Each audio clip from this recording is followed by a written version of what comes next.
Time to update one of the best farm systems in baseball here on the call up. I'm Aram, he's Jack, and we're going to get one more update in before the new year. Milwaukee Brewers.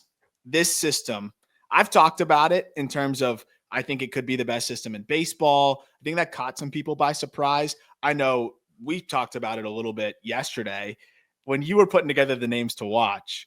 Your opinion may have shifted a little bit more, or at least I think you feel as though this Brewers system, I don't want to speak for you. You always knew it was great. Yeah. But did you come away thinking it's even better than maybe you thought as you helped put together the names to watch in this system? Yes. And before I elaborate, I want to ask you a question. You said one of the best systems in baseball. Is it the best system in baseball? Yes or no? And then I'll answer. I think it is. I genuinely do. But I think that's also because of some of the guys that you and I both value in like the phase 2 and 3 of this org. It just happens to be that I think several prospects in this organization we are the high guys on, so that will support the case there. So, but I think for me, yeah, once we do all the rankings and audit that all and base it on our prospect grades for every player and every farm system that we've ranked, Yeah. I'd imagine the Brewers are going to come out on top. But I think it's the balance of both the upside and just the guys that are further off and the depth. Like it just seems like it's a complete farm. So I think I pivoted from probably not to yes. And I saw Bleacher Report put out the top farm systems in baseball, and they have Milwaukee at 9. That's not true. Tampa was near the top of their rankings. I was always thinking Tampa was the best farm system in baseball because not only is Carson Williams there and Xavier Isaac there and Trey Morgan and, all these guys that they got via trade, I thought their 15th best prospect or their 16th best prospect, like the first name to watch, was worlds better than any other team's 16th best prospect. Which is valid. And you have the top end talent there. So I saw the depth of Tampa and I said, okay, you've got the top 100 prospects. And you've got the depth to make it 25, 30 deep when you're looking at legitimate prospects in your organization. That's what makes you the best farm system in baseball. And then I find myself doing the names to watch for Milwaukee, and I have to cut Chad Patrick and Dylan O'Ray. And I'm like, these guys are good prospects. Like, they might be big leaguers, and they're not making our 10. I'm calling them the 26th best prospect in this organization. And a guy that isn't even in the top 15, I'm convinced could be an all-star reliever in 2 years in Craig Yoho. So that for me, it's not just number one. And number one is a top 20 prospect in baseball. I think maybe top 30 coming off of injury. Number 5 is a top 70, top 80 prospect in baseball. But it's number 16 having all-star upside. And it's number 22 in this system having capable big league upside that probably makes them the best organization, best farm system in Major League Baseball. 100%. They just don't really whiff that often, and that's the thing is like the Mike Boeves of the world that they're able to hit on as well. That he literally doesn't whiff. Yeah, he literally does not whiff. You're 100% correct, and like that's why I love this farm. I love their philosophy, and like I'll admit, like I think there's definitely an overlap here where there might be more confirmation bias for me with the Brewers because there's a clear, I think, approach here. And we talked about it, right? Every organization has their approach. Yeah. And I'm trying to be introspective here. I think the way that the Brewers approach it resonates with me a little bit more than almost any other organization, which is the craziest part. The way that they go after swing mechanics and swing decisions, I think is ahead of just about every other organization in sports or in baseball, excuse me. And the other side of it though, is I think they do almost abandon the defensive side of things, maybe a bit too much, but I get it because you have an opportunity to pick up these players who are undervalued, but you know that their bat is going to carry them to a big league role. Ultimately, it does end up, leaving you in some spots where you're having the Tyler Black conversation that we're going to have, which is where does he fit in? But that's still a great problem to have because so many teams never end up hitting high enough on a prospect or well enough on a prospect to ever even have the conversation of where does he fit in. So that's a good problem to have. And I think a problem that, the Brewers welcome. And I think the way they feel is, hey, let's add as many good bats as we can and we'll figure the rest out later. And they pick their spots to go get the athletes, right? And the more dynamic players, and they'll do that as well. But honestly, when they do that, it doesn't always seem to go nearly as well. But that's pretty much the lay of the land there. I would say swing decisions, big part of this. advanced swings, big part of it. And then they seem to attack the makeup and just the way players go about their business really well. And that's why the Brewers push their prospects as aggressively as anybody not named the Padres, and they do it within reason and pick their spots well to do it. And that's something that we'll talk about with each of these prospects as well. But we'll, as always, jump right into the names to watch. And it starts with one of our favorites that would be top 15 in a lot of organizations. And then, as always, you can follow along with the link in the episode description. And for our friends on YouTube, you will now see it on your screen. So Craig Yoho is the first name to watch, and he's probably 16 on this list. Or he's 17. Logan Henderson, he and Henderson are probably hand in hand as 16 and 17. But I want you to look at the Angels' top prospects, and you tell me where Craig Yoho would be on the Angels list. You've got Caden Dana, Christian Moore, George Klassen. Rada is probably ahead of him, too. Is he the number 5 prospect in the Angels organization? You could make a Joshua Lugo case if you want to get like in the weeds. If you want to talk about like rookie league guy, he's probably 5 or 6 in that system. Yeah. So we're talking about a guy that is outside the top 15, that is a firmly top 10 prospect in 10 organizations in Major League Baseball, and maybe even as high as 6 in the Angels system. Horizontal separation, we've talked about it a lot. And the backstory on Yoho is wild. He was a hitter at the University of Houston. Knee injury and Tommy John surgery caused him to miss 2 years of college ball. Transferred home. He's from Fishers, Indiana. He went to the University of Indiana, or is it Indiana University? I think it's Indiana University. And he was good as a 1-year reliever in college. And the Brewers clearly saw something and said, you know what, we can turn this guy into a stud. Was drafted in the middle rounds in 2023. He comes to pro ball in 2024, K'd 101 guys in 57 2/3, 0.94 ERA. Opponent slashed 151, 254, 190. And again, the horizontal separation, that changeup is as close as we have to Devin Williams. And that slider is sweepy as all get out. You said 20 inches of horizontal separation? No, way more. I think it's north of 30. Really? I don't think there's a pitcher in minor league baseball who gets more horizontal separation than Craig Yoho does between the slider and the changeup. The challenge is, I think because he gets so much horizontal separation, he does really struggle to locate that sweeper. Yeah. But if he can find a way, and that's really the only reason why he is not in the top 15 in this system, even is just that I still have some command questions. The fastball quality isn't great, which is okay when you've got the changeup that he has, right? But he's got to be able to throw strikes if the fastball quality is not going to be great either, right? Because you can't just only throw changeups and land those for a strike. But I'm looking at it now. He was averaging 19 inches in one direction on the changeup, and then the sweeper was 21 inches the other way. So we're working with 40 inches of horizontal separation. That's stupid. That's not happening anywhere else. So if he can find a way to make that work from a strike throwing perspective, he's can be one of the best relievers in baseball. And that changeup alone, right? That's a pitch that we've talked to multiple hitters that said once they saw it the first time, they said, I'm not swinging. And that's usually how it goes. But the fastball, I think, just plays up off of that, even though it's not a great pitch, and he just gets ground balls and can use that more and just needs to command it a little bit more consistently. But fastball changeup alone should make him quite a good reliever. And if we saw with Tommy Kahnle, dude, like you can throw a million changeups in a row if you can command it. And he landed it for a strike at a 69% clip this past year. So he's going to make it work ultimately. Yeah. But, I just wanted to see a little bit more body of work. And especially when you got to AAA, the walk rate crept up. I think that was because hitters really were spitting on the changeup, saying not because they saw it well, just because I'm going to let something else beat me. Yeah. And I think that's where he was like, okay, what do I do? I need something else here. And I think that's what he's still trying to find. If he turns into Tommy Kahnle and he's 70 to 75% changeup, I'll tell you which changeup I like better. And it's this guy's. And this is probably the closest thing we could see to what we were expecting Kevin Kopps to be. He won the Golden Spikes. He had a golden ticket to the big leagues because of one pitch, and it was an 87-mile-an-hour cutter. I think Yoho can actually be that, where a changeup is a golden ticket to an all-star game, and he can do it 70 to 75% of the time. Opponents had a 399 OPS against his changeup last year. I mean, in his first like real full year pitching professionally, and he's in double and triple A. Like, come on. Next guy is Brett Witrowski, and I did not know much about this guy whatsoever. 13th round pick out of Bryant in Rhode Island in 2023. He's mid-90s, will flirt with 100. He gets up to about 99. It's two different fastball shapes. It's four-seamer at the top, sinker at the bottom.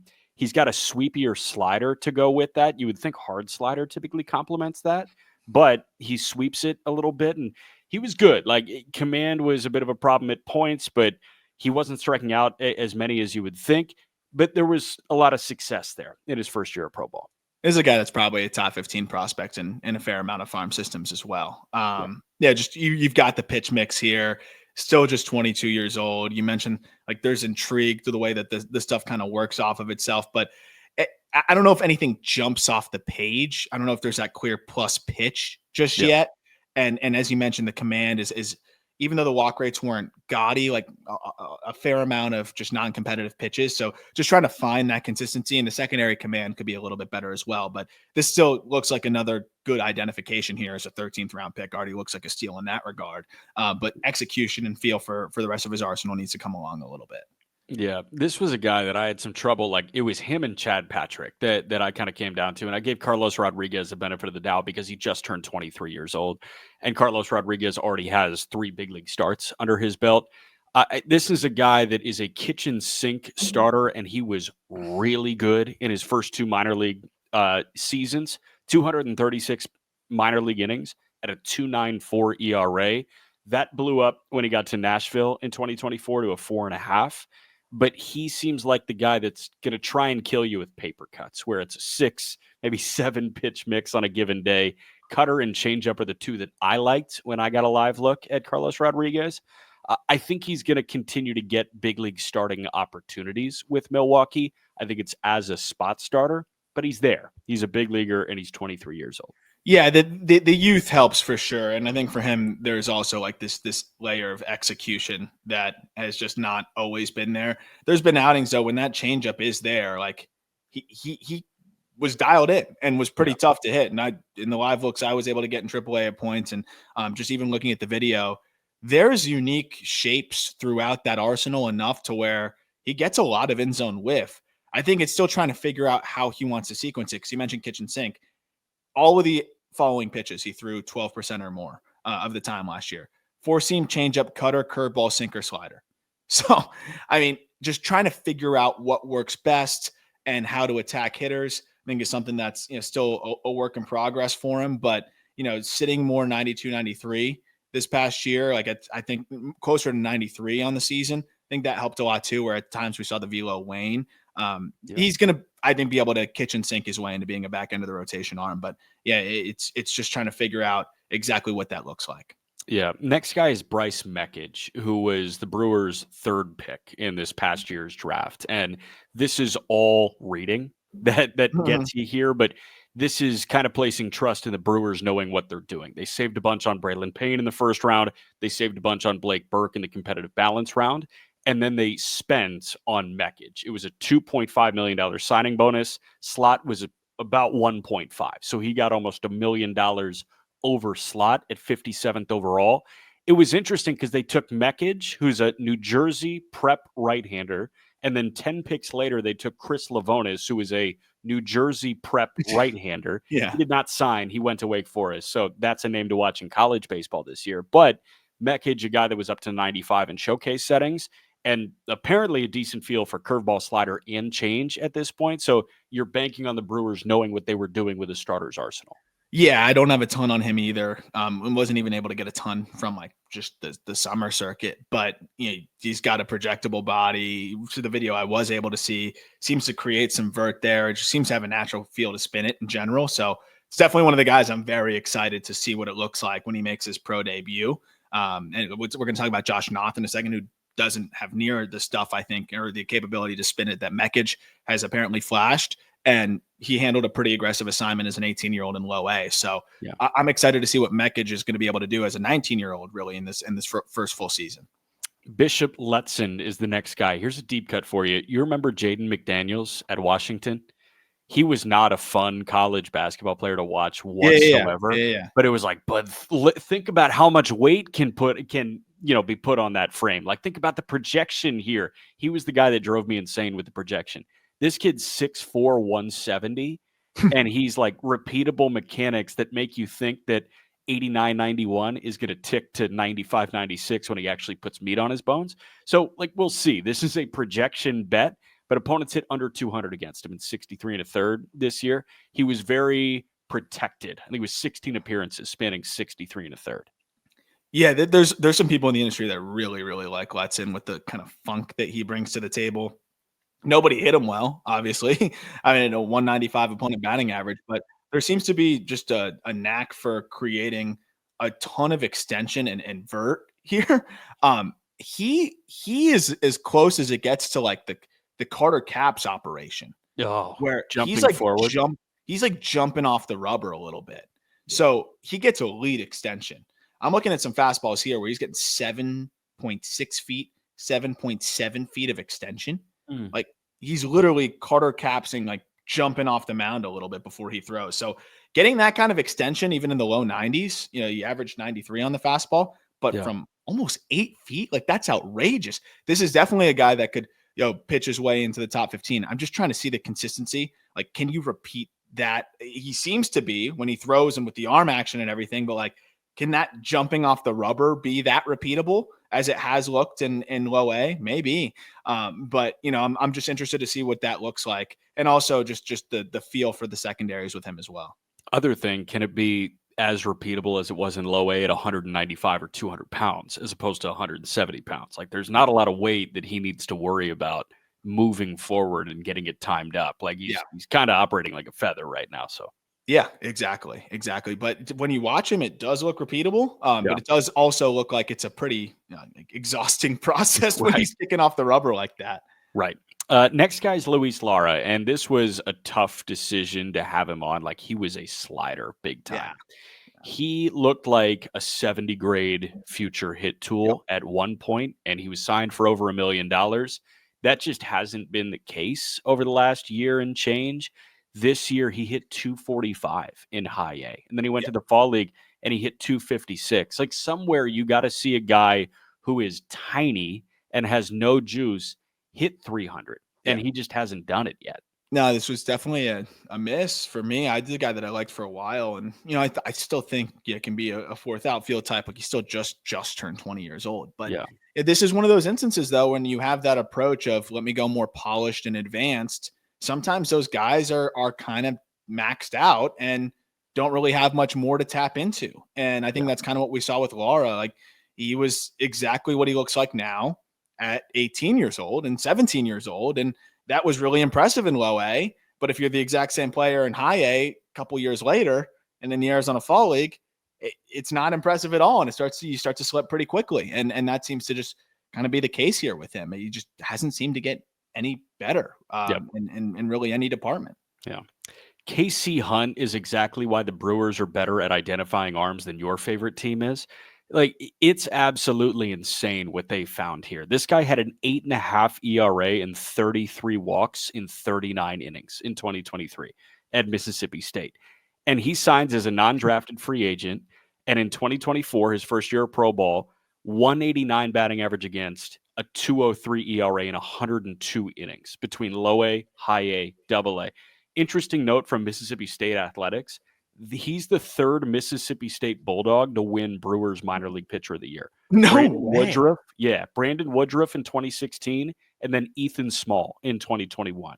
So KC Hunt is hoping to be more like Woodruff than Small. It's not anything loud, but it's a hard slider that could work out of a bullpen, it seems.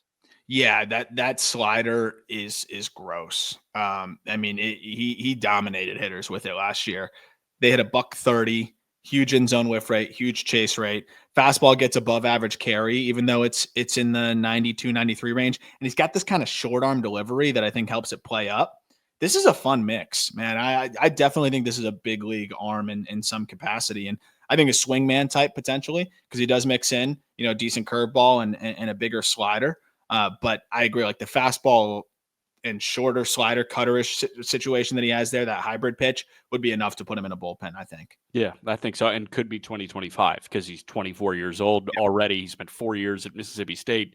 You don't really need to worry about bullets here. Logan Henderson is, let's call Yoho 16 and Henderson 17. He is interesting, surely. I like this note. There were 2 players from McClellan Community College in Texas taken in the top 10 rounds since 2019, and it was Connor Phillips and him, and they couldn't be more different. Connor Phillips is 100, has no idea where it's going. Logan Henderson is a guy that is 5'11", pretty funky, walked 47 guys in 173 innings in his minor league career to this point. He's got a 3.11 ERA. It's a very good changeup. When I got a live look, I was very impressed by that changeup. He's a north-south guy. I feel like there's not much east-west going on, which is probably what kept him out of the top 15. You got it. I really wanted to have him in there. I think there's some intrigue there, but north-south guy that averages 92.5 on the fastball, your margin for error becomes razor thin. He has a very low release height, partly because of his frame, so that it doesn't play up as much as some of these other guys that, if you're 6'3", working from a very low release height, but he does generate well above average carry, plus carry really from that release height, so that helps and pounds the zone with the fastball. 71% strike rate on that pitch because of the confidence that he has in the zone and the chase that he's able to generate off of that. And then it tunnels really well off of the changeup. But when it's fastball, changeup, and that's about it, right? The slider wasn't really good for him, and he barely threw it last year. 90% of the pitches he threw were fastball, changeup. So yeah, I get a little worried about that when the fastball is 92, 93, and the changeup is really good, but it's not Craig Yoho good. Right. It's like, where does he slide in here? I think he's got to find that third pitch to really achieve that ceiling. But at just 22 years old, he's got time to do that. Although he did have to be added to the 40, right? So, they're going to want to kind of get him right sooner rather than later. And I think we saw some of those challenges creep into things when we got to AAA and hitters were more selective on the north-south side when they don't need to have to worry about east-west as much. It becomes a little bit harder to pound the zone at the same clip. Right. 2 more names. This is the quintessential. We've got Rhys Hoskins at home. Blake Burke is the first baseman that was underslotted at 34th overall this year out of the University of Tennessee. And you think about shopping Rhys Hoskins, it's because you see a future of Tyler Black and maybe a little Blake Burke at first base. He's not a good defender at first base, but he's a big boy that hits homers. He had 14 homers and 95 at-bats in 2022 at Tennessee. He was a national champ this past year. He had an 1150 OPS this past year. You're betting on the college offensive production translating, and it's not Justin Bohr was bigger, but think about that kind of guy where there's minimal value outside of the juice, but there could be a lot of juice and a bit better feel to hit than you may expect. I really like the swing. It's going to play, man. It's a pretty simple operation, like some rhythm, coils into his backside, and it's geared for lift. And I think that's going to, allow him to tap into some big time power to the pull side. The approach is a concern. And that's why I was actually surprised to see that the Brewers draft him 33% chase rate, in college. But I think they saw an opportunity to draft a guy with massive EVs, with a really good swing, who still managed the strikeout rates well, and figure that the approach can come along since the operation's simple in the box. Yeah. I like Burke a lot, and I think the power potential is really exciting from the left side. Yep. Last but not least, Jadier Arenamo, who was an $150,000 IFA guy in 2021. He, in his first 4 MILB seasons, slashing 297, 350, 406, 12% K rate. He's not punching. He's growing into his own. This past year, Arenamo career best in doubles. He had 30 doubles. He had 10 homers. I think his previous best was 3 RBIs, stolen bases. He had a 791 OPS this year in high A at 20 years old. Yeah, playing second, third, and short. The numbers are good. There's a lot going on. That's the loudest swing I've seen in a long time. Yeah. If you haven't seen Arenamo swing, please look it up on X. It's like when you're playing backyard wiffle ball and you're trying to power up for a nuke. Yeah. It's wild. But the fact that he makes it all work is pretty impressive. I think he has that utility type of outlook. The numbers are hard to deny. And I'm like, okay, well, if he makes that work, imagine if he tones things down a little bit. Right. I imagine it's probably going to be very hard for him to do that because it seems like that somehow became a natural move for him at some point. I've never seen more bat movement pre-swing. But again, the fact that he makes it work, I think, is a testament to his feel for the barrel and just his natural ability to hit. The only guy that's close is George Valera. Like that's the only guy that has like all those pre-swing movements, and I'm like, okay, you know what? This probably isn't going to work. And for Valera, it wasn't working. And like Valera should be a big leaguer right now if he wasn't, very fragile physically, and he didn't have those movements now. I floored that this guy has a 12% K rate. I saw that and I was like, oh, simple bat to ball guy. And then you showed me the swing, and I was like, yeah, 12? 12. It almost makes it more impressive. Yeah, I know. I'm like wondering what it can look like if he calms things down a little bit. And probably it'll help him with his swing decisions for sure, which he can be a little bit better in that regard. Yeah. We're going to get into the top 15, which starts with Josh Knoth in just a moment here. Before that, quick break. Number 15, Josh Knoth, right-hander, was a comp A pick in the 2023 draft, 33rd overall. Looks like a nice get again here by the Brewers, and they signed him pretty aggressively. We don't really see these 18-year-old arms go straight to low A like that and throw 80+ innings, in their first full pro season here. That's exactly what Knoth did. Yeah, the ERA was above 4, but I don't really care about that. I thought it was very impressive that, one, he was able to, I think turn over, every 5th day or 6th day and just be able to pitch on that schedule and throw 5+ innings as an 18-year-old in full season ball. But on top of that, he got better as the year progressed. I think if you look at the stuff, velocity ticked up a little bit later in the year, which is very impressive from an 18-year-old. Usually they run out of gas. We're talking about like Walters and some of the other arms in the minor leagues that, were pushed a little aggressively as teenagers and kind of fading at the end of the year. That wasn't the case for Knoth. He needs to find a little bit more consistent feel for both his breaking balls, but you can see the potential there with both of those, especially the slider. I think that he has a chance to have a solid 3-pitch mix and could project as a back end of the rotation starter as everything comes along a little bit further. Northeast guy, Long Island guy. There's one other player in Patchegu Medford High School history to go in the first 20 rounds. Who is that? I do not have that in my bag. Come on, it's your guy. It's Marcus Stroman. No way. Yeah, he's the only other guy. Stroman was like 18th round, and then he went higher round after he went to Duke. But Knoth is a Patchegu Medford guy. So Long Island High School, same Long Island High School as Marcus Stroman. I really like the operation on the mound. Like, it's so simple. This feels like a shortstop that learned how to pitch when he was 14. And it was like, oh, I know how to do this. I'm an athlete. I know how to repeat these mechanics. This is so simple for me. He looks the part of a guy that, can do it and maybe outproduce his frame. And it's not a bad frame. It's 6'1", 200 pounds. He moves so efficiently, and that has to help everything across the arsenal and landing all of it for a strike. 100%. And that's why I think the command's going to continue to come along. It is a very simple, operation. I think when you watch the delivery, and he does get above average vert, on the fastball. He does seem to have that feel to kind of get it to jump off of his fingertips. This is a pitcher that I could very easily see making a leap after what he did last year and how he finished the year. To see that fastball velocity go up a tick, see that slider start to be a bit sharper. It was inconsistent in terms of shape, sometimes moving more like a gyro slider, sometimes moving, bigger like a more traditional slider. So just trying to find that. The curveball has good depth at average, like 17 inches of vertical break, but there was times where it would stay up a little too much. It didn't have quite as much of the sharpness to it. So just finding that, 18 years old, it's always going to be a work in progress there. But the fact that he survived in low A and if anything actually showed flashes of succeeding, I thought it was a really good year for him.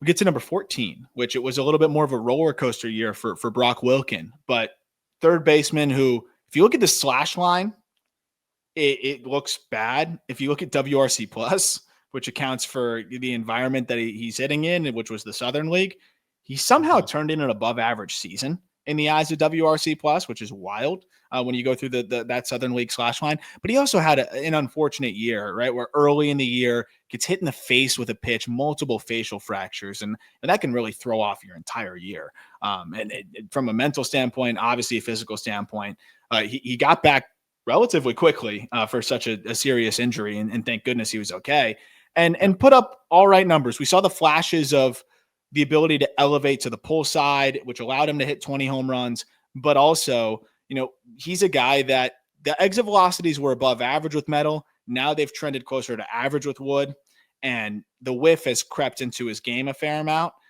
And that was always a concern, right? He was a guy that cut the whiff big time in his draft year. So that's my concern, is the EVs aren't huge and the whiff is up there. It's below average hit tool. So there's a lot of pressure on being able to elevate it consistently. He's made some progress at third base, but I think either the hit tool is going to need to come along, which is probably ambitious, or he's going to need to tap into more raw power, which I think he can do. But I'm just kind of wondering where that is with a 6'4", 230 frame. You'd expect a better 90th percentile of, better than 103. And that's something that he'll probably need to achieve the ceiling, even though he does hit the ball at, desired angles. I was going to say, that feels kind of hard if you're already 6'4", 230. It feels like he's filled out, and he was a very physical guy at Wake, too. He looked like a grown man that was playing college baseball, and I thought, oh, this guy's going to hit the crap out of the ball. And if that's not the case, you wonder where that comes from, and it's probably not a weight gain. Like, you don't want to be bigger than 6'4", 230 if you're going to play a decent third base. So it probably has to come from a swing change, swing optimization. I don't necessarily know how that's going to be. And you mentioned the slash not looking that good, but the WRC plus being fine. In what world is a 28% K rate and a 199, 312, 363 slash a WRC plus over 100?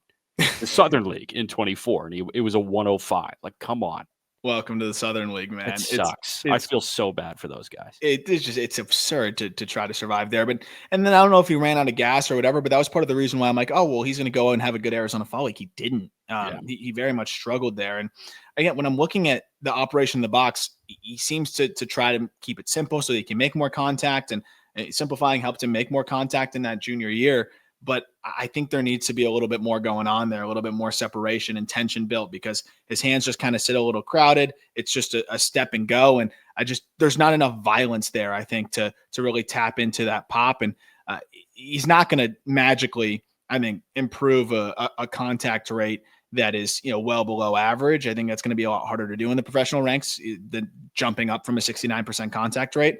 I think it's more likely that even if the EVs jump a tick or two, with the way that he hits the ball in the air consistently and can pull the ball in the air with so much consistency and a good approach as well. He walks, which helps. He can lean into that above average to plus power, which he's really going to need to do to carry that profile on either corner. Yeah.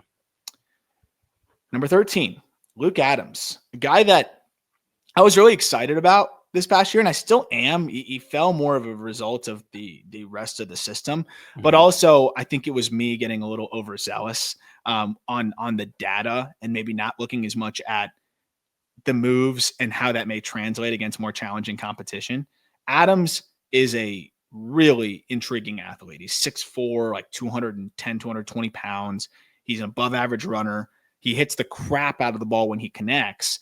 And he actually posted above average contact rates throughout the lower levels. But when you look at what he does in the box, I mentioned the fact that the Brewers will target some advanced swings. They'll also target some chaotic swings that they can just grab late and just see if it comes together, a la Joey Wiemer. They kind of go on both ends of the spectrum there. But when they go for the advanced swings, I mean, they really hit well, and we'll talk about that. But Adams is cut from that Wiemer cloth. Yeah. He's 20 years old though, so he's got more time, right? Where a Wiemer was he's figuring out after college, so it really expedited the clock there. Yeah. But what works in Adams' favor, he chases at a 14% clip. Right. So that's going to help a ton. The fact that he posted an in-zone contact rate of 85% is crazy. The thing is you look at what he does in the box and you start to think, is that going to work against major league pitching? And to me, the answer was kind of no. It's a huge leg kick that goes up and then out, and then he hovers it out, closes himself off a little bit, and then the way that he almost jumps out over the plate has resulted in him getting hit by 40 pitches this past year, which was, I think, led all of minor league baseball. And it just seems like that move results in him being very rushed. And then he kind of cuts his swing off a little bit, but he's so twitchy and so strong that he still hits the ball hard. Ran a 90th percentile exit velocity of 106 miles per hour, but there's no in between here where I think a lot of getting tied up, a lot of being on the front foot. And when I started to cue by velocity, which is all you're going to see when you get to the major leagues, right? Yeah. Against 94 plus, he had a 631 OPS at 208. And then you start looking at like some quality secondaries, changeup, stuff like that. Those gave him trouble. So I just don't know if there's enough adjustability in that swing. And I think for now, he's just a strong, very advanced plate discipline guy that hits the ball hard enough when he connects that he was able to feast on high A competition. But I'm a little concerned of what that's going to look like in the Southern League. That said, the ingredients, 20 years old, are there for him to potentially be a monster. And I think he's better at third base than he gets credit for. It looks bizarre there too. He shot put throws, but he moves his feet well. His arm is strong enough, and I think he makes all the plays he needs to be able to make to stick there. So is it, when you say he struggles with velocity, and I understandably so, is it because he's not getting his foot down in time, or is it because of something else going on that isn't that lead leg? I think it's a combination of not getting that foot down in time, where it's like you have two moves, right, that your body has to account for. It's up, and then usually when it's going down, that's when you're going to get ready to get to your slot. And okay, the second your foot plants, you can launch. Right. He goes down and out. So it's like two moves in there. And then when you close yourself off the way that he does where he lands, it's even harder to turn things around on the inner half. So I think it's longer to get that foot down and then also closing himself off. Yeah. I'm thinking about like who looks kind of similar with the lead leg in Major League Baseball. And the guy that immediately came to my mind is Ha-Seong Kim. And I was thinking, okay, like it's high and then it hovers a little bit, but it doesn't jut out like Luke Adams does. Like this is a very weird one. You think, oh, high leg kick, that you just mean Neto, right? No, Neto came down and he wasn't coming down on time, which is why he ditched it. Kim hovers a little bit, but it's not like he's going up then out. It doesn't make much sense for a guy that's that big and could be that powerful. 100%. And Kim, it actually is that's a great call out because he does kind of hover that thing up there, but Kim's also a lot smaller. Right. And, when you have that shorter, punchier levers, you're going to be able to get that bat around. He's 5'9". You're going to be able to turn things around a little bit quicker. But even then, right, like Ha-Seong Kim's value doesn't totally come from the bat. And if you look at what Kim did against velocity, if I queue up 95 plus, he had a 626 OPS. There you go. If I queue up 94 plus, it gets better. But, it's not like he's pulverizing velo either. He's just quick enough to hit the 93s and 94s, which is still a challenge for Luke Adams. But that might continue to be a challenge. And then I think when you are that hovery and just have that much going on, adjusting to change-ups and stuff like that's going to be quite difficult. And he recognizes everything really well, which is impressive. But his in-zone whiff rate on change-ups is like double everything else. Yeah. And I think that's a big part of the challenge as well. So, look, the bat speed's crazy. If he cleans some things up, he's also really fast for how big he is. Yeah. He's stolen what? How many bags? I'm scrolling down to it now. 58 bags between 2023 and 2024. He could be a little bit more efficient there. But the fact that I think he can get by at third, like there's a lot to like here. It's a work in progress, and I think he's going to probably need to make some swing adjustments. Shout out West Suburban Silver in the Chicagoland area, giving us Ryan Sloan out of York in the Mariners system, and then giving us Luke Adams out of Hinsdale Central. There we go. The Chicago burbs, man, the Western burbs. And that's good on the Brewers, right? Don't go too far from the backyard. No, and I have no idea if he was lauded as like this guy that was, going to a powerhouse. I have no idea what his commitment was, but I mean, damn, nice find at the 12th round. Yeah, they gave him 6th round money. I don't remember where he was committed to, but enough to sign him away. Yep.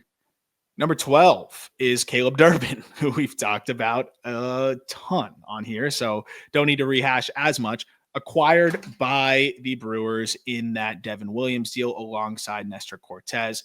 Durbin's a guy that fits in tomorrow, right? With what he did in AAA, with what he showed in the Arizona Fall League, and a little bit more versatility now too. I think that was a big part of the Arizona Fall League for him, was showing that he could play a little third, showing that he could even plug into the outfield and not look overwhelmed. But Durbin, what makes him such a guarantee to have, I think, a decent big league career is the fact that he has plus bat to ball, above average plate discipline. He's a plus runner, And he utilizes that speed as efficiently and as effectively as anybody right now in the upper minors when it comes to stealing bags.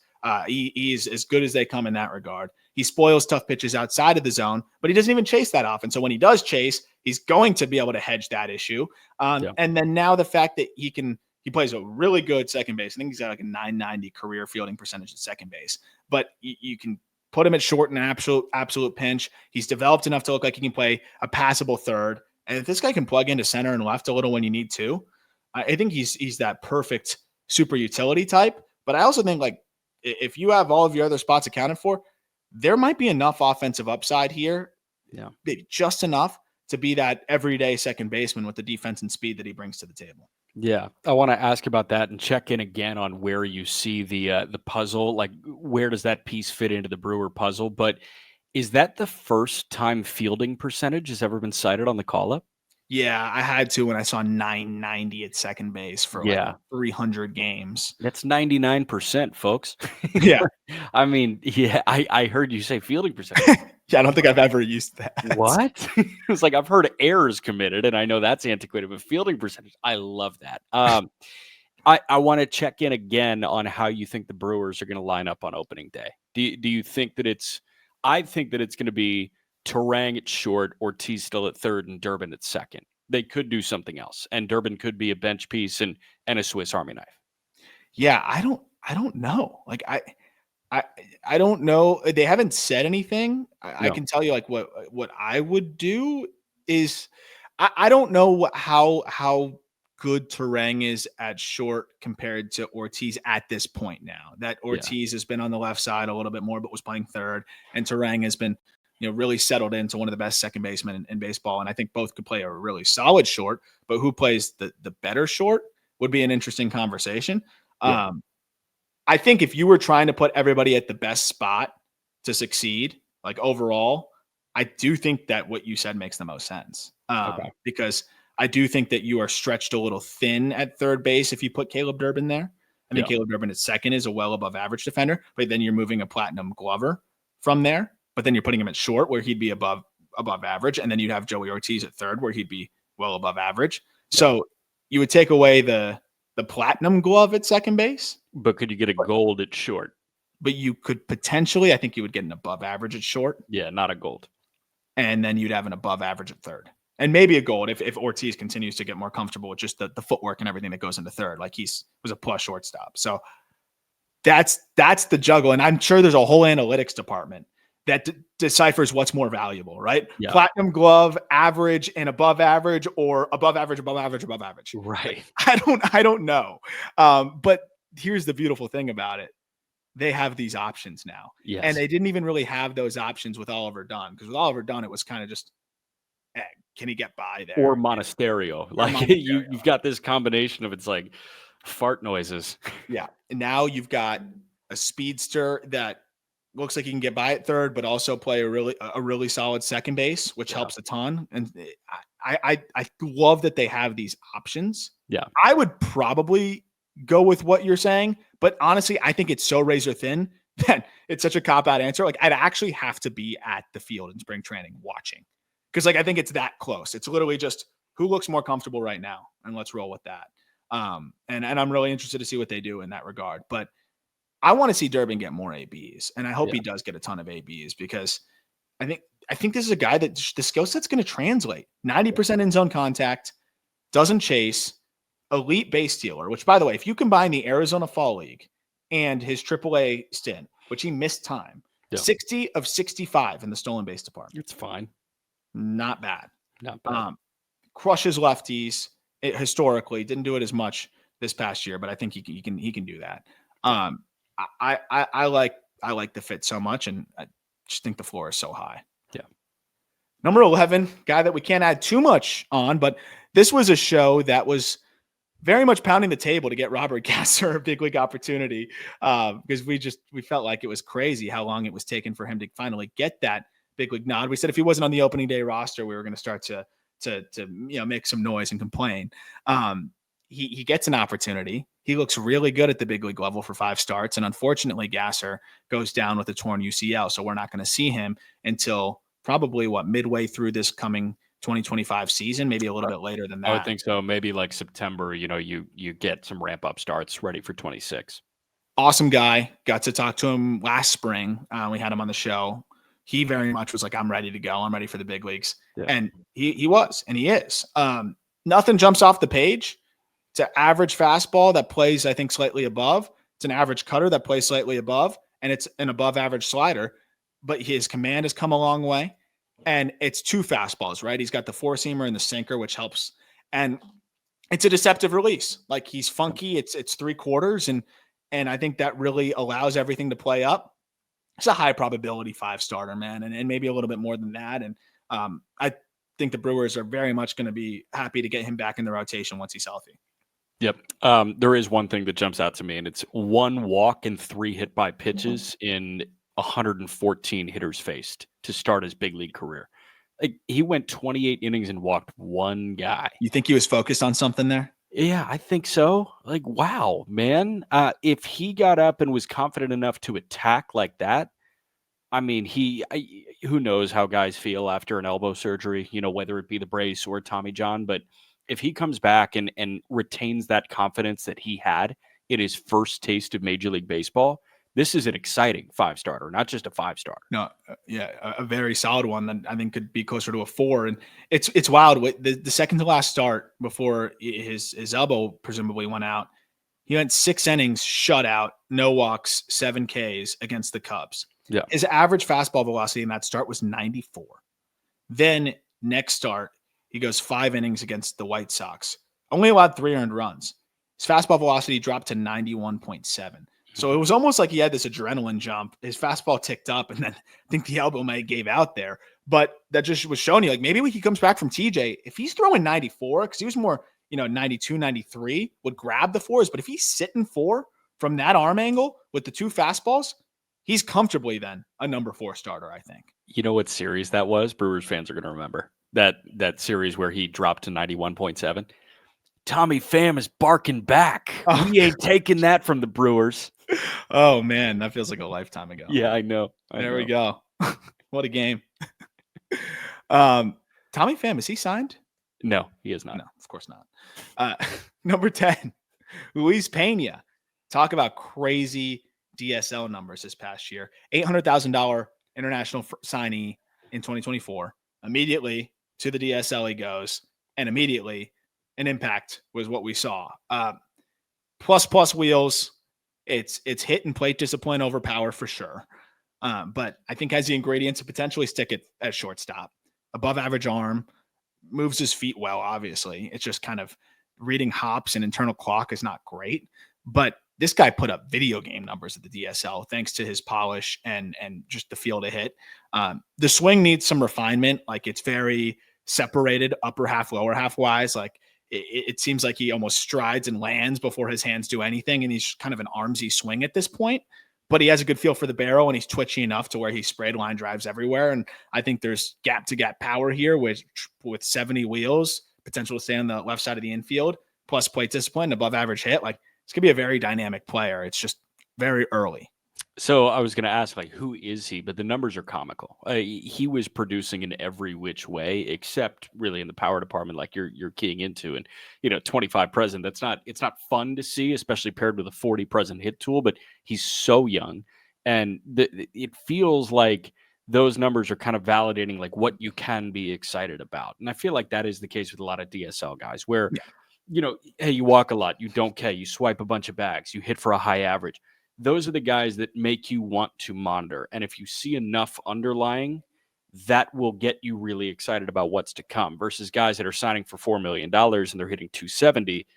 It doesn't do much for you in the DSL because you got to prove to be better than everybody else. Especially when there's no data points jumping off, right? And this is a guy that's not going to put up crazy EVs. So how else does he show it?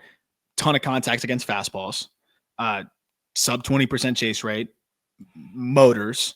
I think he was tied for second in the DSL in stolen bases. Like, those are all things that are going to play, and you can see that archetype, play out quite well. There's a little bit more room for strength, but I think it's going to be above average hit plus plate discipline, and then it's just a matter of how valuable is the defense on the left side of the infield? How much power is he going to hit for? Like, those are the things that I can try to guess, but there's a reason why those crazy trades happen all the time. Where it's, how do they trade them? The teams that sign these guys and watch them every single day still don't even know if it's full, what is fully going to look like on those specific things. But when you can check off those other boxes that are hard to teach and hard to develop, Right. very easy to get excited about what can be. For sure. Number 9, Mike Boeve. So Mike Boeve is an interesting one where there was so much buzz about him, and for good reason. 2nd round pick in 2023, but just tore the cover off of the ball immediately. We talked about him as a potential steal in 23 with the numbers that he put up in Nebraska, but he got hurt at the end of the year and also had like a couple week adjustment period in the Southern League. Who doesn't? Yeah. And I keep getting like replies, and I've had people message me and asking me like, oh, like, what do you think about Mike Boeve? He really faded at the end of the year there, to the point where like I almost was like, yeah, Mike Boeve faded at the end of the year there.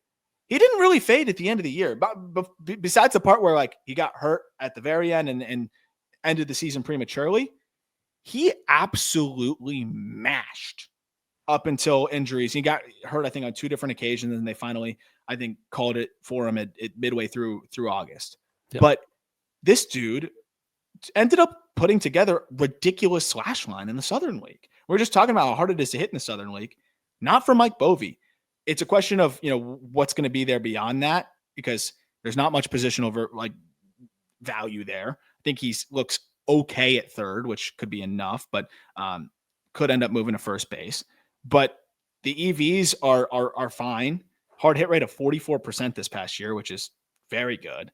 The swing is so good. It's so simple, yet he creates so much whip with a bat that lives in the zone forever. Very, very patient. The contact rates were great. This is a bat that I feel so comfortable about. I think I was talking about it earlier. I asked, like, where would you value Ryan O'Hearn, a player, if you like if I could almost guarantee that he's Ryan O'Hearn, where would you value him? Yeah. I was asking that because of Mike Boeve, because I feel like Mike Boeve has a very good chance of at least being Ryan O'Hearn. That's a fun. It's not a fun comp. I lied. But it's a comp. It's a comp big leaguer. The reason why O'Hearn is it's the spray very similar, the EV is very similar, the contact rate's very similar, and kind of the utility is kind of similar. And he's a guy that people would jump on to pay $8 million to, or $10 million to. And that's what you want, man. Like, that, isn't that the goal of playing Major League Baseball? Like, I want to make a bunch of money and I want to be good. I want to leave a lasting impact. And O'Hearn is doing all that stuff in Baltimore. And Boeve, like, by the way, 21 for 38 is 553. That's what he was before he got to the Southern League.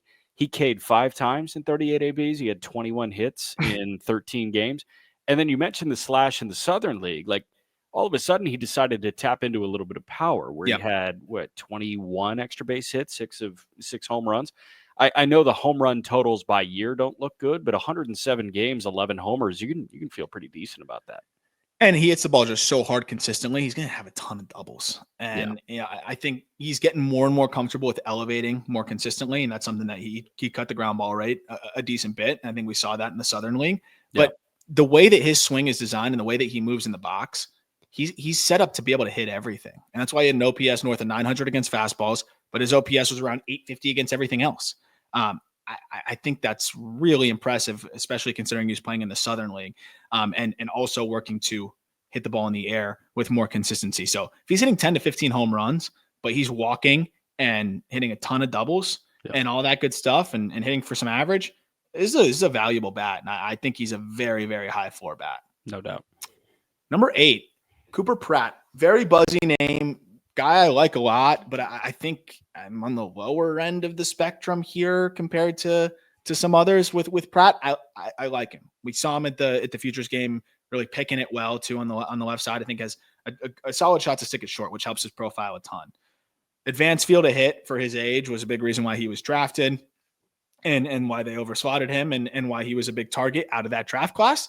And there's more room for some strength, which I think you're very much counting on here. I have some concerns about the bat speed. Just don't know if there's enough whip there, and that really not a ton of violence. And then the swing decisions as he started to get a little later in the year, and I think started to wane a bit. He looks a little sped up with fastballs, and that's where you start to see him expand more. The EVs are below average, and I think velocity gives him trouble because of the fact that he doesn't have the quickest bat in the world. He's 20 years old, though. He sneaks enough to the pull side when he's able to catch balls out front. The contact rates are above average. Again, showing that he can stick on the left side of the infield is huge. But if he moves off of short to third, there's not enough power to stick there. So you really want him to stick at short. If he's an average defender at short, I think most teams are going to have maybe a better defender there that he's probably going to get pushed aside for. Then is it a second base type of pro? I don't know. So that's where it's interesting. I'd like to see a little bit more impact, because at the end of the day, he's not going to be a 310 hitter, right? Like it's going to be 260, 270, something along those lines. Yeah. And if you're not slugging a ton, that OPS is going to be in the mid 700s, so maybe he grows into more strength and that can help him with the bat speed, but that's definitely something that he's going to need to improve. I think where the lauding of Cooper Pratt comes from was early production right away. Like he was, very good in his complex sample, and then he was good out of the gates. He also passes the eye test with flying colors. There are very few guys that look as comfortable on a baseball field as Cooper Pratt does. And, 6'3", 195 helps, but how smooth he is at 6'3", 195 is an enhancer for sure. And you've got, direct and quick in the swing there too. Like his swing passes the eye test as well. So it feels like it's a matter of refinement of things that you're talking about here, but I get the buy-in. Do I get the buy-in is like, hey, Pipeline has him as the number 2 prospect in the Brewers organization? No, I don't get that, but I understand being really excited about a guy that has been pretty darn good at this young of an age. Yeah, high probability big leaguer too. And I mean, they shot out over $1.3 million to sign him for a good reason. But against 93 plus, he hit 222 with a 652 OPS this past year. Ground ball rate crept up to 57%. When I see the ground ball rate really creep up against velocity, that tells me you're catching it deep and just really not able to get the barrel around nearly as much on it. Again, though, he's big frame-wise, 6'3", 195, so he can add some more strength, find some more quickness there. But it does seem for now that he's leaning on the direct path to the ball and just natural feel to hit, and that's allowed him to put up above average numbers. But I think AA would be a bit of a test for him, especially as he starts to see more velocity, but such a high floor and definitely a good player to like. I just wonder how much ceiling is there to be an above average regular. Yeah. Plenty of ceiling here at number 7. We're going to talk about Braylon Payne in a moment, but one more quick break. All right, number 7, Braylon Payne, the first round pick out of the 2024 class for the Brewers that had us all saying, wait, what? Who? Yeah. Didn't have much on Payne in the amateur side of things. And then I was able to really catch up and see a good bit. And he was a guy that the Brewers are clearly very comfortable throwing right into the equation in professional baseball, despite the fact that he was younger for the draft class as well, right? 17 years old on draft day. And they have him play, at like extended, I guess, instructs type of thing for a little bit. And then he goes and plays about 7 games in low A. And then he plays their continuation camp from about like September onward. And that's where you're able to see the tools and just everything that Payne brings to the table. Swing decisions are insanely impressive. I get to watch, and it was cool because they threw him right into low A. Guess who he had to face like game 3? Ooh, in that league. Or game 4, Fredericksburg.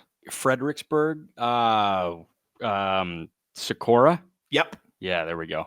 Some really impressive takes on sliders and fastballs and grinding out ABs. He also had a 4-hit performance a little bit earlier with 4 stolen bases in that one. He definitely needs to clean some things up swing-wise. He starts very upright. He's very much reliant. It's like the old school leadoff hitter. I'm going to throw my hands at the ball, and by the time my swing is finished, I'm already out of the box, which is why he can turn in sub-4s to first base. Yeah. So you don't want to lose that part of the game, but he also does kind of step in the bucket and bail out on occasion, especially left on left, and that has resulted in him kind of leaving pitches. But the bat speed is really impressive. There's clearly room for some more strength. He already popped some impressive EVs, in his short little stint. I think we saw him. It was a ground ball, might have been a hot read, but he popped one as high as 110. But we saw 104s, 105. So even then, already at 17 years old, doing that and in that area is very, very impressive. And then again, the selectivity and the comfort of the zone and understanding it, that stood out to me as well. The reads are a work in progress in the outfield. That's fine. He's a 70 runner. I'm looking forward to seeing that progress. but there's clearly some bat speed there. Even if he's going to be a higher ground ball rate guy, it's going to allow him to get away with it. Plus speed, plus run times down to first base with above average EVs potentially. You're going to be a high BABIP guy. Yeah. So 7 for 16 with 4 bags in your first 4 pro games is fine. Like the fact Straight that we to were low A. straight and low A, the fact that we were immediately validated, the Brewers at least were immediately validated on that pick that made everybody scratch their head. Like aside from PJ Morlando going to Miami, I think it was probably Braylon Payne going to Milwaukee that people were like, what is this? I think the big 3 were Morlando, Payne, and Dante Nori going to Philly.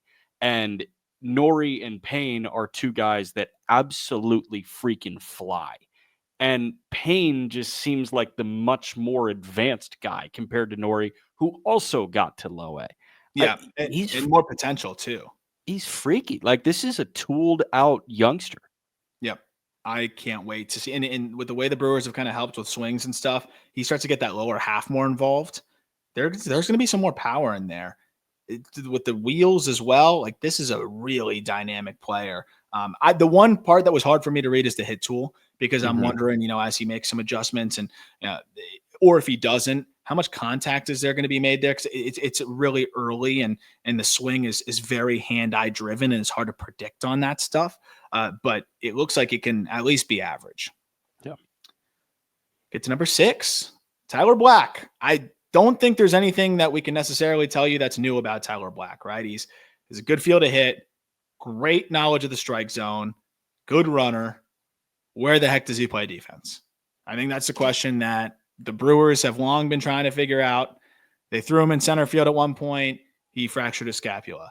They tried him in third base a lot, and that's kind of where his initial home was. I think you just know what you're going to get at this point. First base has been where he's seen a lot more of the action, but they acquired Jake Bauers. Like, I don't know where he fits in at this point. I've always said, I went back and read an old write-up. I always thought left made the most sense. You got guys like Jerks and Profar just sucking in left. But if you hit and you run, and he's faster, and you run and you could just make the plays you need to make, I think that's the place to stash a guy with a little bit of a shorter arm, first base / left field. But, there's more pressure to slug, and Black doesn't slug as much. So, again, that's why I think left field is a little bit less in that regard. We're seeing how first basemen just get passed around in major leagues right now. The speed that Black brings to the table, I would like him more in that left field type of role. Yeah. But, I still don't really know where they see him. I think this is very clearly, even in a bit of a down year last year, and I think being ragdolled back and forth didn't help. And I think probably pressing a little bit didn't help. But even in a down year, Tyler Black was still quite productive. Yeah, and I mean, down year is an 803 OPS in AAA when he was a 930 the year before. He was one of my favorite players to watch in AAA baseball, not just last year, but the year before. In 23, I think he made his AAA debut against Indianapolis, and he was at third base for the majority of the week. And, I thought he was fine at third base. Fine at the AAA level and fine at the major league level are 2 very different things. So based on the Brewers' tendencies and based on everything I've read about Rhys Hoskins this winter, it seems like the Brewers are going to try to move Rhys Hoskins and even clear up a little bit of that cash. And Black will probably play more first base than you would expect. But left could also make sense, especially if you want Yelich DHing pretty much full time. I love Sal Frelick, man, but if he is not hitting better than he hit last year, no, I mean, you have to figure out another corner situation. And Choreo is going to hold down. I know Choreo is in the left, but Choreo is going to hold down right or something. Choreo like holds down right. You got center field taken care of with Garrett Mitchell and Blake Perkins. And I just think, I love Frelick. I think he's dynamic and, in terms of all-time interview. Yeah, awesome interview. He's fun where he's going to spray the ball all over, a good approach. He's going to fly. But, if he's not giving you more than a 650 OPS, no. You got a guy that's fast still, left-handed hitter, gonna walk, that I think can give you some of those similar things. Maybe the defense obviously takes a little bit of a hit, but is going to give you a lot more offensively too, and I clearly give you more power. And in 2023, hard hit rate was 6% higher. He hit 18 home runs. I think he can absolutely be a guy that hits 15 to 20 at the big league level. And I mean, that's obviously something Frelick is never going to do. That's fine. No one's expecting him to do that. But I just wonder, Frelick in left just doesn't seem to be as valuable to, like, he has to be Stephen Kwan or no. 70% I think if it comes down to Frelick in left versus Tyler Black in left, and he looks, passable, and it's not Andrew Vaughn in the corner outfield, like I feel like that answer is pretty darn clear. Yeah, I mean, I'm looking at, like, DRS wise, the numbers love Sal Frelick and right specifically, which was interesting. Didn't grade nearly as well in left. So maybe that was part of the reason why they set it up the way that they did. But you have an insurance policy if Frelick doesn't come along or anymore offensively, and there's plenty of teams that would still love, I think, a Sal or a Tyler, to in a potential trade. But it just seems like they could be competing with each other for at bats in spring training this coming year. But again, as you mentioned, if you move Hoskins, that's an area now where, because what happened? Brewers fans might be listening to this and be like, how do you not know? Where is Jake Bauers? Is he gone? They traded him. They dumped him, right? I thought he hit free agency. Okay, he hit free agency. So that could just be where Black ultimately just settles in now too, right? It's just if you move, I think that's what happens. They move Hoskins to clear some payroll, and Black just takes over at first base. Yeah, and I guess they wanted to buy Black one more year. They did. I don't really know what that did for him, but you put him right there at first, and then he's also the insurance policy for Frelick, and you can answer first base in a few different ways if you ever needed to. Yeah. We'll get to 5 here, which is Yophery Rodriguez. This was a great year for him, man. And a guy that it's really cool that we've been doing this show now long enough too, where, like, you remember when I'm sending you grainy DSL footage of Yophery Rodriguez, and now we've got a full Yophery where he reaches high A to really just kind of see how he progresses and see how things go. And it's just fun to be able to see that process now and see how these players develop. You have the data points from the DSL. How did those translate for certain guys? All that good stuff. Yeah. He put up solid numbers across the board for a guy that was 18 years old for the entirety of the season. Yeah, he turned 19 December 5th. The power's still developing. That's fine. But he slashed 250, 343, 383, which doesn't sound great. Really tough league to hit in this year in low A there. And Carolina as well. And 117 WRC plus, played good defense up the middle, and continues to look like he can be an above average defender there.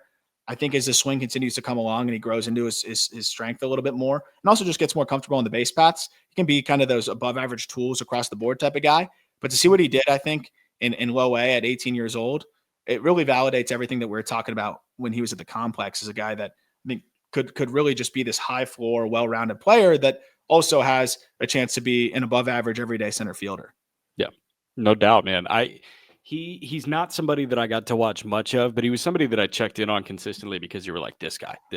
And usually when you have that DSL guy, I'm going to check in, especially when they get off the complex and go to low A. And you mentioned off the top of the show, the Brewers being willing to push guys a little bit harder than most organizations, aside from the Padres, where the Padres are just careless with it. I'll be frank there. Yeah. They are pretty careless with it. But like Chourio got to a higher level at such a young age. And Luis Lara was in low A when he was 17 or 18 years old. Like Yophery, the fact that he was there to open the year at 18, was 18 for the entire year, and didn't look overmatched at all whenever I checked in. And I checked in May, in July, in September, and the numbers never looked bad. So that's really encouraging. It has to be. Number one thing that stood out to me when he was at the comp or at the rookie levels of DSL, really uncomfortable left on left. Totally flipped the script there, where he looks more comfortable, and he posted an 809 OPS against lefties as well. So, like, just a really nice year for him all around. I think high A is going to be a challenge. We'll see, if he can not have as much of the stall out that a Luis Lara had, but I think there's more physical projection here. There's more impact. I think there's just a little bit more to dream on with a Yophery, and I think we're already seeing that shine through a little bit. So really excited to see him challenge at high A this coming season. Again, he'll be 19 all year, and I think he could really solidify himself and fly up the prospect ranks with a good showing there. He's going to wear the, I don't know if it's Lederhosen jerseys, but the Bavarian themed jersey with the Wisconsin Timber Rattlers. Those are brutal. I think they have a sausage cannon, like a T-shirt cannon, but it's for bratwurst. Those games do seem fun, though. I would love to get out there. Still fire me up. Appleton, Wisconsin. As a Wisconsinite now, I have no idea where that is. Can't be that far. It might be. Actually, it's low-key big. That's a big state. Yeah.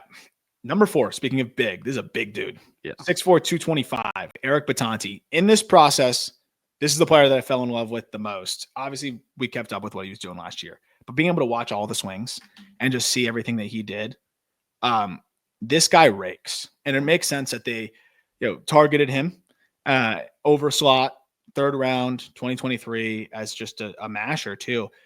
There's some hope that he can stick at 3rd. He honestly is way more athletic than I would have thought there. I was ready to just say slap the first base and ignore it. He's not bad at 3rd. He could be really good at 1st, though. And that's probably where he'll ultimately move, but he's not bad at 3rd. Very, very agile for how big and strong he is as an 18-year-old, just turned 19. But I think where that really shines through is in the box, where he is super malleable.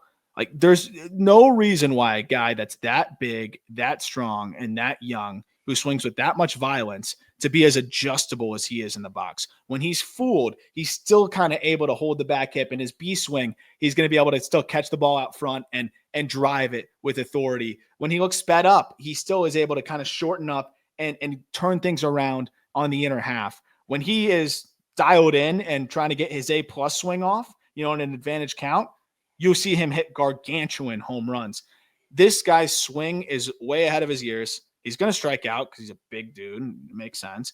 But the fact that a player of this archetype, 18-year-old high school power hitter who's 6'4", was aggressively pushed to low A and not only survived, thrived, I think says a lot about where he's at as a hitter and what he's capable of. Can he hold down 3rd base? I didn't think he was bad, dude. Cool. I think you might move him in deference of a better defender. But everything I watched, I thought he moved his feet well. He red hops well. He made plays on the backhand. His footwork wasn't that bad. Yeah. He might get slower, which then would move him off. But it made me very confident that he would be a plus first baseman, or at least a well above average one. I don't think he's bad at 3rd. The profile, and honestly, kind of in the face too, it's pretty darn Mayo. Yeah. It's impressive at this young of an age, being that big and hitting for this much power and being as comfortable as you're talking about. If he can hold his own at 3rd base, there's more similarities than differences to Kobe Mayo, which you say whatever you want about his big league sample. That's a top 10 prospect in all of baseball. And that's a guy that, has been comped to Austin Riley for good reason.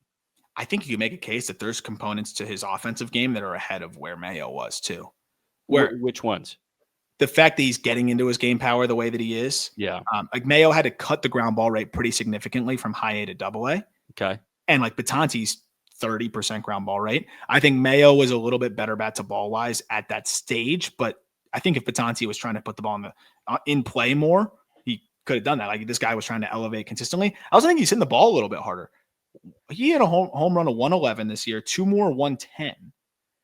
I think it's a great comparison there where it's people were wondering if Mayo's going to stick at 3rd, but if he moves to 1st, that bat is still going to be good enough to be a potential all-star. Yeah. I think that's what you could see here with Bitonti, but if there's any ability to hold off that move, of course, that ascends you to, a top 10 prospect in the game. And for now, he looks like he can get by there. I really do like that comp. I didn't even really think about that. Is he top 100? Probably, right? Yep. Firmly.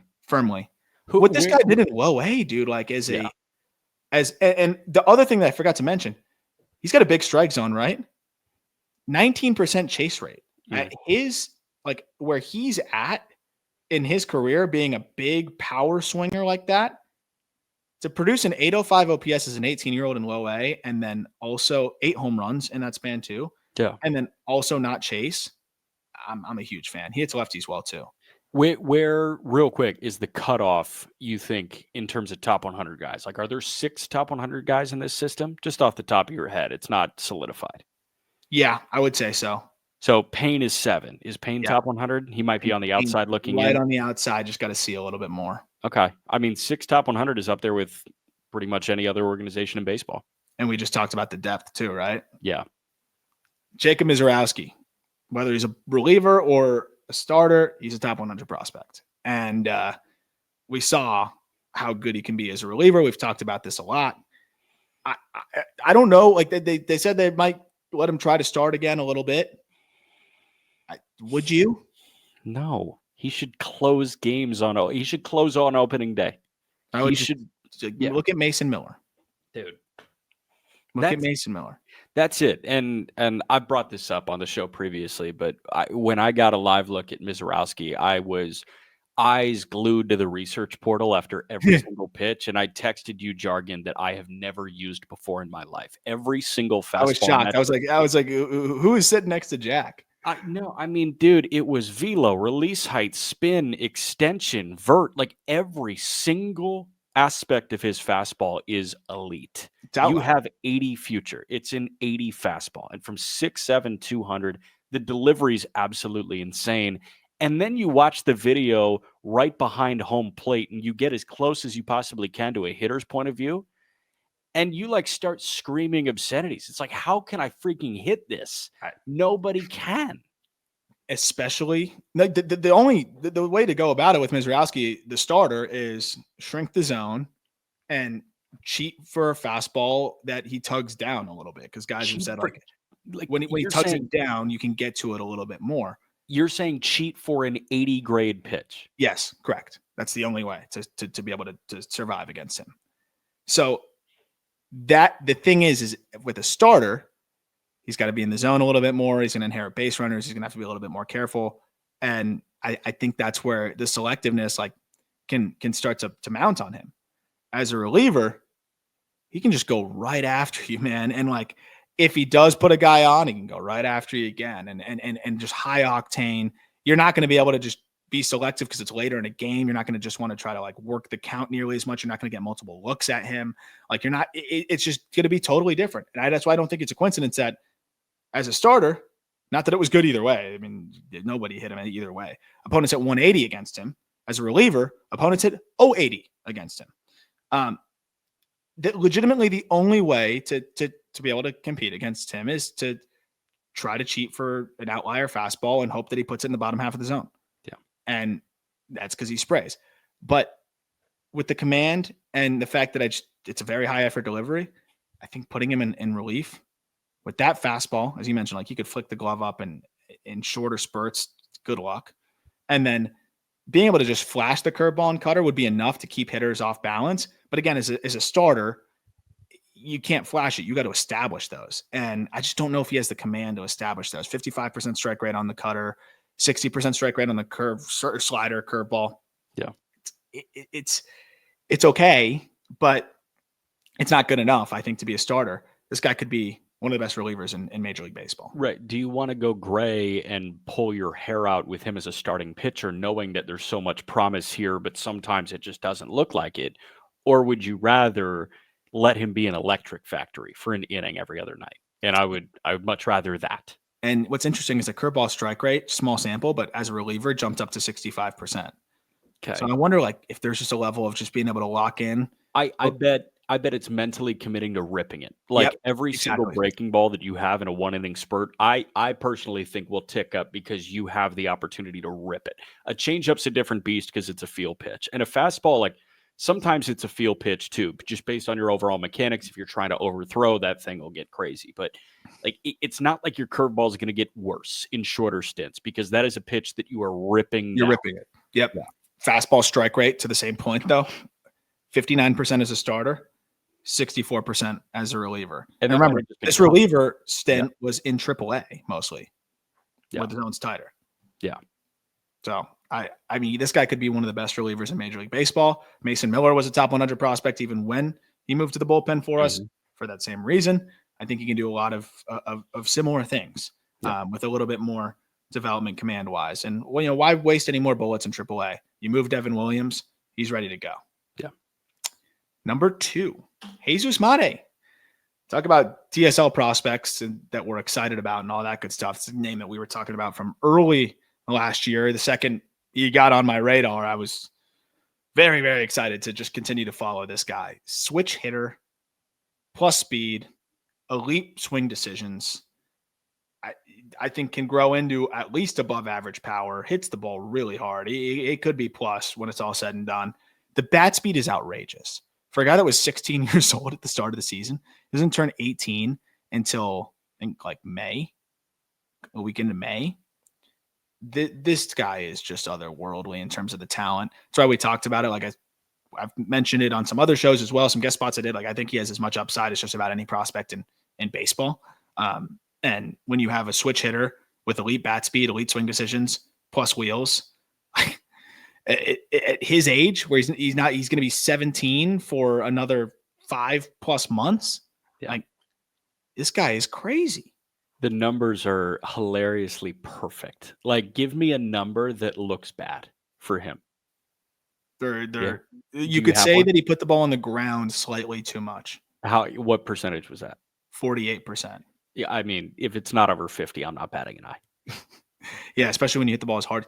A 90th percentile exit velocity of 104 miles per hour at 17 years old and just turned 17 years old is craziness. And being able to get some open side video and just seeing the video of him getting his hands to pitches and like getting the barrel to pitches and how quick he whips that barrel around. I really haven't seen much like it. He might actually be Jesus made. Like, legit is Jesus made. Like, and that's why the name just adds to the allure. Yeah. But and from both sides, he's got more power from the left at this point, but from the left side, 333, 475, 582. From the right side, 343, 387, 483. I think the one hole you could poke is he may not be a great shortstop when it's all said and done. Okay. He may move off of there. The offensive skill set is so electric. I don't care. Yeah, dude. I mean, like he turns into the best hitting second baseman that we've seen in a while. In a long time. Like, dude, it's so exciting.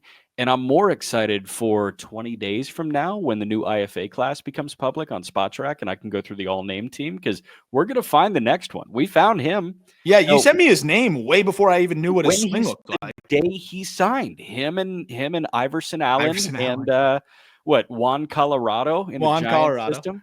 Like, dude, we're going to find more names and one of them might end up being the next Jesus Mate. We'll see. One of them may end up having a 90th percentile 104 and a chase rate of 8%. Yeah, dude. What? So, like, it's too easy for him, clearly. Do you think he needs to play at the complex? Or do you think he just goes to Carolina to start 25? I think it would be – I would rather watch him struggle in Carolina. Who cares? Like, he's a freak talent. Like the question is, what does Matt Arnold want to do? Like, does he want to protect the prized possession and give him 20 games at 1,000 OPS at the complex? Yeah, I guess, like, we've seen them skip guys, skip the complex with guys, but I don't know, like, is there a tipping point where they're so valuable you almost want to check the boxes? What did Chourio do? Like, as crazy and as out of bounds as that sounds, I don't even think it's that crazy and out of bounds, to be honest. Like, it obviously, like, that's what you're dreaming on, but like when you think about the intrigue and where they were at and everything, like, you'd think that they would try to apply some similar logic here. And after an 833 OPS in the DSL in 2021, he did not play at the complex. That's what I thought. Yeah. So there you go. I mean, that could very well be the case. And man, I can't wait till he struggles as an 18-year-old or 17-year-old for the first couple of weeks. It's like, see what happens is what happens when you get too excited on guys. Yeah. But no, I mean, I don't think he'll struggle. He's too selective, too much bat speed. I can't wait to see what it looks like stateside. This guy has top prospect in baseball upside. Get ready to learn Mudcat, buddy. Let's go. I'm going to try to get out there probably. Guy I can't wait to see back this year and healthier this coming year, Jeferson Quero. He's still the top prospect in the system based on proximity, based on the floor, and just everything that he brings to the table. This is an elite defensive catcher for a prospect. This is a guy that has above average power, above average field to hit that gets undermined by below average plate discipline, but that's okay.